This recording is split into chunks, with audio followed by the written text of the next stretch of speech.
కానీ వాళ్ళ పార్టీ సైనికులకు కూడా లేదు. మీరు ఇక్కడ గమనించండి, వాళ్ళ రజనీ గారు జనసేనకు సంబంధించిన ఒక స్పోక్స్ పర్సన్ గా వాళ్ళ డిబేట్కి వచ్చినప్పటికి కూడా ఈ రోజు ఇష్యూ కాదండి, ఆవిడ అడ్వకేట్ కింద వచ్చారు. సార్ ఒకే నిమిషం సార్, ఆవిడ అడ్వకేట్ కింద వచ్చారు. అవునా? జనసేన కాదా?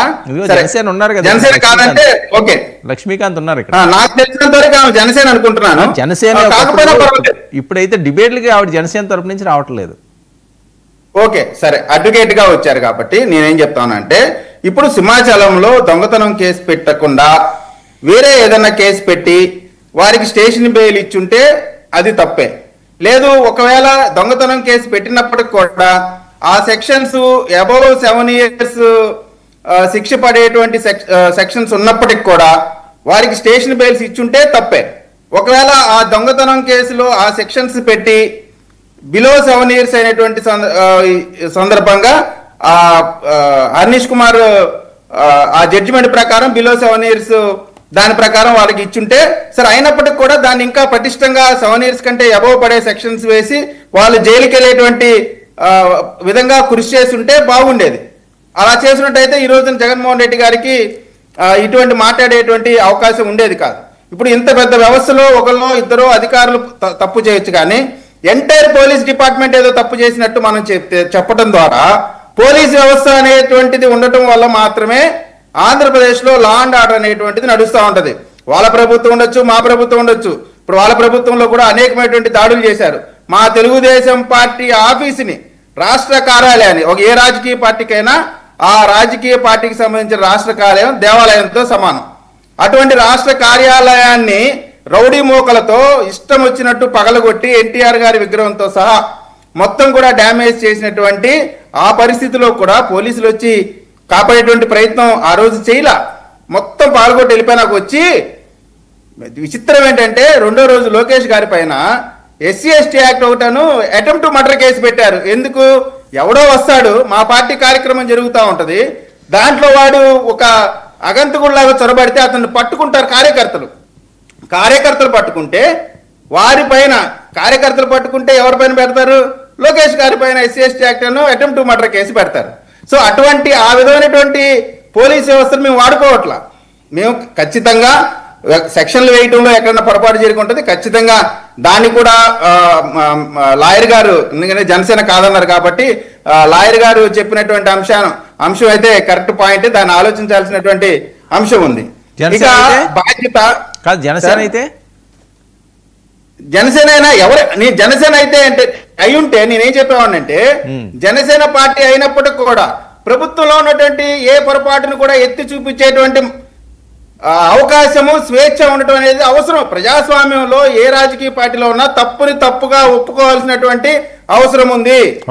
ఇవాళ గతంలో నేను చెప్పాను చాలా సందర్భాల్లో కూడా, భారతి రెడ్డి గారిని కిరణ్ అనేటువంటి ఒక తెలుగుదేశం పార్టీకి సంబంధించిన కార్యకర్తే అనుచితంగా మాట్లాడితే నేను డెలిబరేట్ గా అతను చేసిన దానికి తప్పని ఖండించడమే కాకుండా, అతను మా తెలుగుదేశం పార్టీ కాబట్టి జగన్మోహన్ రెడ్డి గారి కుటుంబానికి క్షమాపణ చెప్పా. కారణం ఏంటి?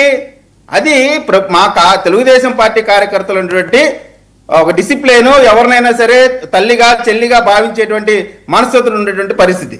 వాళ్ళలాగా చిన్న పిల్లల్ని కూడా సరే ఒకే మాట, చిన్న పిల్లల్ని, పవన్ కళ్యాణ్ గారి అప్పుడే పుట్టినటువంటి 7 సంవత్సరాలు 8 సంవత్సరాల పిల్లల్ని కూడా ఏదేదో చేస్తానటువంటి వికృతమైన రాక్షసుల్ని పెంచి పోషించినటువంటి వైఎస్ఆర్ కాంగ్రెస్ పార్టీ.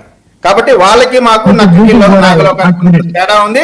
మేము ప్రజల కోసం పనిచేస్తా ఉన్నాం, ప్రజా అభివృద్ధి కోసం పనిచేస్తా ఉన్నాం, ప్రజలతో పాటు పనిచేస్తా ఉన్నాం, ప్రజలతో కలిసి పనిచేస్తా ఉన్నాం. వాళ్ళలాగా పరదాలు చాటునో ఇనప కంచెలు చాటునో మేము లేము.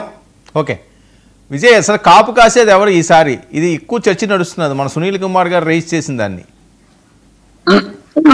సార్ ఒకటి, సునీల్ కుమార్ గారు అదే విధంగా అనేక మంది SC/ST బీసీలకు సంబంధించినటువంటి అనేక మంది IPS ఆఫీసర్లని కవచంగా వాడుకొని జగన్మోహన్ రెడ్డి గారు మీ వాయిస్ బ్రేక్ అవుతుందండి, ఒక నిమిషం శ్రీకాంత్ గారు. మీరు చూస్తే ఏ ఒక్క విజయ్ మీ వాయిస్ బ్రేక్ అవుతుంది విజయ్, ఒకసారి చెక్ చేయండి. రామగారు సార్ విజయ్ ఒక్క నిమిషం ఉండండి. శ్రీకాంత్ గారు సెట్ ఒక్క నిమిషం ఇస్తాను. లక్ష్మీకాంత్ గారు శ్రీకాంత్ గారు పాపం చాలా ఆవేశపడ్డాడు. శ్రీకాంత్ గారు ఇస్తాను. శ్రీకాంత్ గారు ఈ పాయింట్ అయిపోయిన మీరే మాట్లాడదు కానీ విజయ్ continue. సార్ ఇప్పుడు ఈ కమ్యూనిటీస్ కి సంబంధించిన వారిని అడ్డంగా సార్ కట్ అవుతుందా? బ్రేక్ అవుతుంది, మీరు సెట్ చేసుకోండి.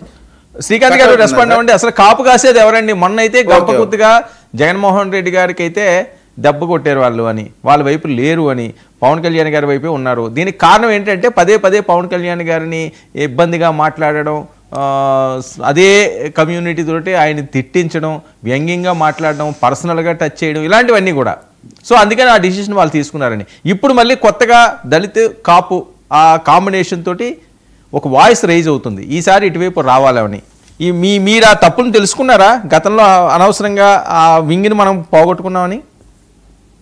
వర్మగారు, పోయినసారి కాపులంతా కూడా పవన్ కళ్యాణ్ వైపు ఉన్నారు అనే దాంట్లో ఏమాత్రము అతిశయోక్తి లేదు, ఉన్నారు. కానీ వాళ్లకు ఇప్పుడు తెలుసుకొచ్చింది, అరే మనము ఒక మనిషిని నమ్మి నిండా మునిగిపోయాము అని కాపులంతా కూడా తెలుసుకున్నారు. ఎందుకంటే ఒక్కటే కారణము, మొన్న తూర్పుగోదావరి జిల్లాలో ఒక కార్యకర్త లేచి మైక్ అడిగి ఇక్కడ అంటే అతను అడిగే ప్రశ్నకు సమాధానం చెప్పలేక మైకు కట్ చేసినటువంటి వ్యక్తి పవన్ కళ్యాణ్ గారు. పవన్ కళ్యాణ్ గారు గురువు చంద్రబాబు